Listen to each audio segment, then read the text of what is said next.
Assalamualaikum warahmatullahi wabarakatuh. Selamat siang teman-teman sekalian. Hari ini saya akan mempresentasikan sebuah studi kasus tentang bencana likuifaksi Petobo, Palu, Sulawesi Tengah pada tahun 2018. Sebelumnya, perkenalkan nama saya adalah Zahwa Vini Fatia dengan NIM F521240440. Nah, yang pertama, mari kita pahami apa itu likuifaksi. Pencairan tanah atau likuifaksi adalah fenomena ketika tanah menjadi jenuh sehingga kehilangan kekakuan dan kemampuannya karena adanya tegangan. Misalnya, gempa bumi atau perubahan lain secara mendadak dan menyebabkan sifat tanah yang padat berubah menjadi cairan atau air berat. Akibatnya, bangunan, jalan, pohon, bahkan manusia bisa terseret atau tenggelam ke dalam tanah. Inilah yang membuat likuifaksi sangat berbahaya, karena kerusakannya bisa lebih besar daripada gempa itu sendiri. Selanjutnya adalah kronologi kejadian. Pada tanggal 28 September 2018, terjadi gempa bumi berkekuatan 7,4 skala Richter di Palu, Sulawesi Tengah. Gempa ini tidak hanya memicu tsunami, tetapi juga memicu likuifaksi dan longsor besar di beberapa wilayah, yaitu Palu, Sigi, dan Donggala. Salah satu lokasi paling parah adalah Kelurahan Petobo, yang hanya dalam beberapa menit saja sebuah kawasan pemukiman padat dengan ribuan rumah lenyap tertelan tanah. Lalu, sebelum bencana, Petobo adalah kawasan padat penduduk. Banyak rumah, sekolah, masjid, dan lahan pertanian maupun fasilitas umum. Namun, karena kondisi tanahnya berupa endapan aluvial muda yang sangat rawan terhadap likuifaksi, maka setelah bencana, pemerintah menetapkan Petobo sebagai zona merah. Artinya, wilayah ini tidak boleh lagi dijadikan pemukiman. Jika kita datang ke sana sekarang, kita hanya akan melihat padang ilalang, semak belukar, dan bukan lagi pemukiman padat. Dulunya, masyarakat Petobo mayoritas bekerja sebagai petani, pedagang, dan pegawai. Mereka hidup dalam komunitas padat. Namun setelah bencana, mereka harus direlokasikan ke hunian tetap atau huntap yang sudah disediakan oleh pemerintah. Wilayah Petobo sekarang kosong. Tidak ada lagi rumah dan aktivitas warga. Hanya sisa-sisa jalan rusak, pepohonan, dan lahan terbuka. Baik, selanjutnya kita masuk pada pembahasan mengenai dampak bencana likuifaksi di Petobo. Pertama, dari sisi korban jiwa tercatat ratusan warga meninggal dunia akibat tertelan lumpur. Lalu, rumah yang terdampak mencapai lebih dari 2.000 unit hancur atau hilang. Selain itu, sekitar 180 hektar wilayah lenyap karena proses likuifaksi. Fasilitas umum pun ikut hilang, seperti sekolah, masjid, dan jalan raya, sehingga aktivitas masyarakat lumpuh total. Tidak hanya kerugian fisik, tetapi juga ada trauma psikolog yang mendalam. Warga kehilangan keluarga, rumah, bahkan tanah kelahiran mereka. Jadi, dampak bencana ini bukan hanya material, tapi juga emosional dan sosial yang sangat berat. Setelah kita melihat dampaknya, penting juga memahami potensi bencana yang masih mungkin terjadi di Petobo.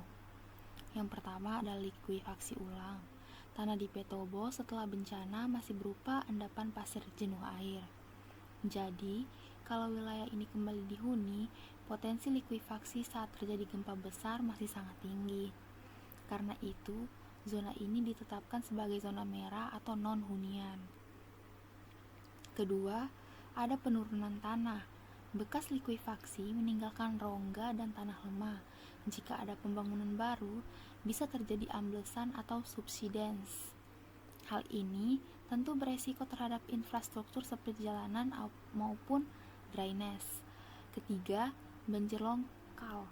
Karena drainase sudah rusak dan muka air tanah cukup tinggi, daerah ini rawan tergenang air. Dan yang keempat, longsor kecil dan risiko sosial. Tanah di kawasan ini mudah retak saat hujan deras. Selain itu, jika zona merah kembali dihuni, maka risikonya akan semakin besar bagi masyarakat. Jadi, jelas sekali bahwa Petobo adalah wilayah yang berbahaya untuk dihuni kembali, dan sehingga perlu penanganan serius dan perencanaan mitigasi berencana ke depan. Lalu di sini terlihat bukti visual dari likuifaksi Petobo. Foto pertama menunjukkan blok tanah yang bergeser lateral hingga sawah dan rumah ikut tertelan. Sedangkan peta satelit di kanan memperlihatkan zona kerusakan. Ada area kompresi, tarikan, dan arah alir tanah. Inilah yang membuat ribuan rumah di Petobo hilang dalam hitungan menit. Setelah kita melihat visualisasi data, sekarang mari kita bahas mengenai mitigasi dan pembelajaran dari bencana likuifaksi di Petobo. Pertama, dari sisi mitigasi bencana, ada beberapa langkah penting yang harus diperhatikan. Yang paling utama adalah tidak membangun kembali di zona merah, karena wilayah ini sudah terbukti rawan likuifaksi dan berbahaya untuk dihuni. Kemudian, perlu ada edukasi kepada masyarakat mengenai tanda-tanda bahaya likuifaksi, agar masyarakat lebih waspada jika terjadi gempa di masa mendatang. Selain itu, penataan ruang berbasis mitigasi bencana harus diterapkan, supaya pembangunan lebih aman dan menghitungkan resiko bencana. Kedua, dari sisi pembelajaran, kita bisa belajar bahwa kajian geologi sangat penting sebelum membangun permukiman. Dengan begitu, kita bisa tahu apakah suatu wilayah aman atau justru beresiko tinggi. Lalu, masyarakat juga perlu meningkatkan kesadaran dan kewaspadaan terhadap bencana. Tidak hanya bergantung pada pemerintah, tapi juga membekali diri dengan pengetahuan mitigasi. Dan terakhir, pemerintah punya kewajiban menyediakan relokasi yang aman bagi warga, agar mereka bisa tinggal di tempat yang benar-benar terbebas dari risiko serupa. Dengan memahami mitigasi dan pembelajaran ini, kita bisa lebih siap menghadapi bencana di masa depan, sekaligus mencegah jatuhnya korban yang lebih banyak. Oke, lalu di slide kali ini adalah kondisi terkini dari Petobo, di mana wilayah Petobo kini berupa padang ilalang luas. Semak belukar dan pohon liar tumbuh di atas tanah bekas rumah. Jalanan tanah masih terlihat tapi tidak ada lagi pemukiman. Sesekali digunakan warga untuk melewati jalur alternatif atau menggembala ternaknya. Terakhir adalah kesimpulan. Kesimpulan yang kita dapat adalah likuifaksi Petobo adalah salah satu tragedi besar di Indonesia. Kejadian ini bukan hanya meninggalkan kerugian materi, tetapi juga duka yang mendalam bagi para korban. Namun, dari tragedi ini kita bisa belajar pentingnya kesadaran, perencanaan, dan mitigasi bencana. Jangan sampai sejarah yang sama terulang kembali. Demikianlah presentasi yang saya sampaikan mengenai bencana likuifaksi di Petobo, mulai dari dampak potensi bencana mendatang hingga upaya mitigasi dan pembelajaran yang bisa kita ambil. Semoga materi ini bisa menambah wawasan kita semua tentang pentingnya kesiapsiagaan bencana, serta mengingatkan bahwa mitigasi bukan hanya tanggung jawab pemerintah, tetapi tanggung jawab kita bersama.